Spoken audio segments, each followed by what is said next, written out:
हिमाचल प्रदेश का एक घर, जिस घर में एक ने पार्थिव शरीर आया। पार्थिव शरीर की कंडीशन इतनी खराब थी कि उसके नाखून उखड़े हुए थे, आंखें बाहर निकल रही थी,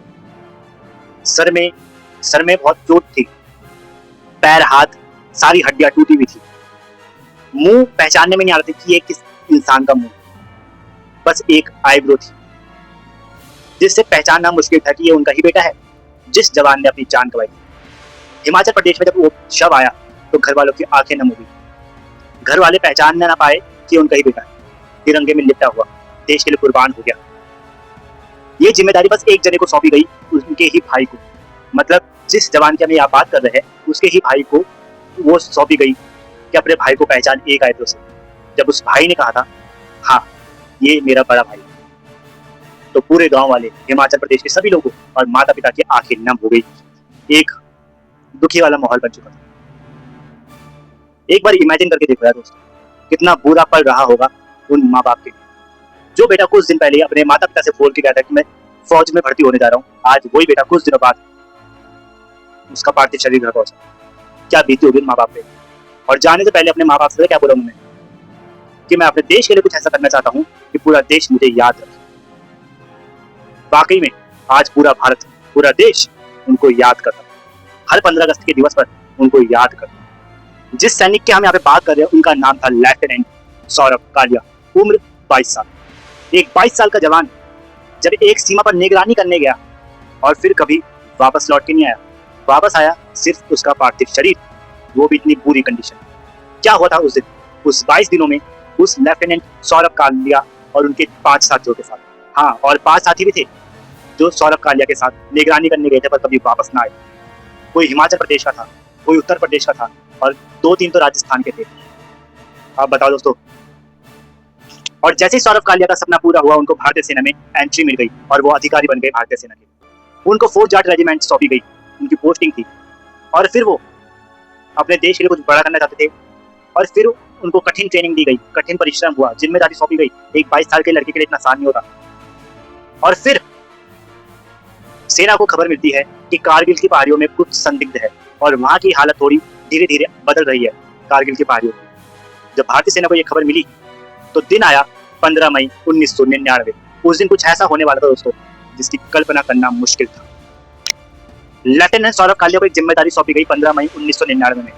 उनके साथ 6 जवानों को भेजा गया काकसर सेक्टर में बजरंग पोस्ट के पास, वहां पे गश्त करनी थी, वहां का हालचाल देखना था कि वहां पे सब चीज नॉर्मल है।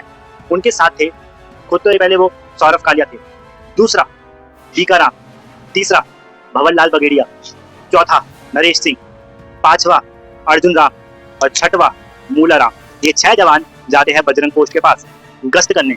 पर यहाँ से कहानी में ट्विस्ट आ जाता है और कहानी पूरी पलट जाती है। ये मिशन बहुत साधारण था, कोई यहाँ पे जान का जोखिम वगैरह नहीं था। पर जैसे ही वो बजरंग पोस्ट के पास पहुंचे, दुश्मनों ने पहाड़ियों के ऊपर से फायरिंग कर दी। फायरिंग करने के बाद कुछ वहां पे थे सैकड़ों दुश्मन, मतलब सैकड़ों आतंकवादी थे और वो बस 6 जने। यहाँ पर जब सौरभ कालिया नीचे फोन करते हैं अपने कैंप में और वहां से बोलते हैं कि और सैनिकों को भेजो, पर जब तक वो और सैनिक आते हैं उन 6 जवानों के साथ बहुत बुरा हो चुका था, क्योंकि पहाड़ियों में तो सैकड़ों आतंकवादी थे और वो बस 6 जने थे। सोच के देखो। और उसके बाद जिसका डर था वही हुआ। नीचे से सैनिकों को आने में बहुत टाइम लगा और फिर तब तक उनको गिरफ्तार कर दिया गया 6 जवानों के द्वारा, आतंकवादी के द्वारा। आतंकवादी के कब्जे में 6 जवान आ चुके थे और उसके बाद 22 दिनों तक जो होता है अब वो सुनो। जब ऊपर और फौज आई और सैनिक जब पहाड़ियों में चढ़े बजरंग पोस्ट के पास, वहां पे देखते हैं कि वहां पर ना हथियार ना जवान, 6 जवानों का कोई भी सुराग नहीं है। और 22 दिन तक जो होता है अब वो सुनो। जब 6 जवान उनकी हिरासत में चले गए थे तब भारतीय सेना को समझ में आया कि पहाड़ियों के ऊपर 1, 2, 3, 4 आतंकी नहीं है, पूरी फौज है, 100 आतंकियों की फौज है। फिर उन्होंने पूरी टीम बनाई, फिर उन पर कार्रवाई की गई आतंकियों पर।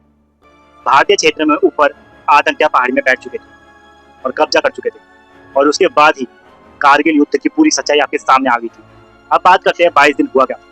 जब 6 जवानों का शरीर भारत को सौंपा गया और जब सौरभ कालिया के शरीर में देखा गया तो वो शर्मनाक था जो पाकिस्तानियों ने उनके साथ करा। सबसे पहला उनकी बॉडियों में निशान थे, पूरी तरह उनको 22 दिनों तक पीटा गया। ये पोस्टमार्टम रिपोर्ट बताती है। उनकी आंखें बाहर थी, शरीर से खून निकल रहा था, नाखून तोड़े गए, उखाड़ दिए गए और उनके गले में गोलियों के निशान थे, गोली भी मारी गई। शरीर की सारी हड्डियां तोड़ दी गई, सर में चोट, पीठ में बहुत, मैं बता नहीं सकता कितनी बुरी हालत थी। जलाने के निशान थे, उनको जलाया भी गया था, उनके निशान देखे गए थे बॉडी में। और फिर ये जिम्मेदारी उनके भाई को सौंपी गई, जो उनके छोटे भाई थे। बस एक आईब्रो से पहचानना था कि वो उनका भाई है या नहीं। और जब वो जिम्मेदारी उनके भाई को दी गई तो उनके भाई ने बस एक जवाब बोला, हाँ ये मेरा बड़ा भाई। और उसके बाद पूरे परिवार और पूरे देश के सामने सच्चाई सामने आई कि हाँ यही है लेफ्टिनेंट सौरभ कालिया। और ऐसी ही कहानी इस सब 6 जवानों के साथ देखी गई। और उसके बाद देश में एक वो आया, गुस्से का माहौल, पूरा देश गुस्से में था। फिर उनके परिवार की लड़ाई शुरू होती है। उनके पिता एन के कालिया ने पूरी जांच बैठा दी अंतर्राष्ट्रीय स्तर पर, उनसे मांग की कि उनके बेटे को इंसाफ मिलना चाहिए। और फिर वो चाहते थे कि ये जो मेरे बेटे के साथ हुआ है और वो किसी बेटों के साथ ना हो, किसी इंडियन आर्मी के इंसान के साथ, उनके जवानों के साथ ना हो जो इतना बुरा उनके बेटों के साथ हुआ है। और फिर कारगिल युद्ध शुरू होता है। सैनिकों ने पहाड़ियों में जाकर सबको ढेर करा, उसमें भी बहुत से भारतीय जवानों की जान दोबारा से गई और पाकिस्तानियों आतंकियों को ढेर करा। और फिर कारगिल की पहाड़ियों में भारतीय झंडा दोबारा से लहराया गया और उन जवानों को याद किया गया जो कारगिल युद्ध में, और इन 6 जवानों को याद किया गया, उनको सलाम ठोका गया। मैं भी उनको सलाम करता हूं दिल से। लास्ट में इतना ही कहूंगा कि एक 22 साल के लड़के ने अपने देश के लिए पूरा जान गंवा दी और अपने देश के लिए कुछ ऐसा करके दिखाया कि उनका सपना था कि अपने देश के लिए कुछ करना, और वाकई में उन्होंने अपने देश के लिए कुछ करके दिखाया। ये होती है एक जवान की कहानी। और एक जवान जब अपने घर से विदा लेता है तो पता नहीं कि वो वापस लौट कर आएगा या कभी नहीं। और जब वो वापस लौट के आता है तो एक परिवार वालों को डर होती है कि ये जब जाएगा तो इसके साथ कुछ बुरा ना हो जाए। अपने घर में जब वो बॉर्डर में लड़ाई करते हैं तो उनको डर रहती है कि उनका जो फोन है वो इंडियन आर्मी की तरफ से ना आए, क्योंकि जब वो फोन एक बार उठ गया ना तो पूरी कहानी सुनने के बाद वो टूट जाता है वो परिवार। और ऐसे ही सेम कहानी उन 6 जवानों के साथ हुई थी। उस दिन 22 दिनों तक परिवार को उम्मीद थी कि वो वापस आएंगे, पर वो कभी वापस ना आए। सल्यूट, जय हिंद, जय भारत।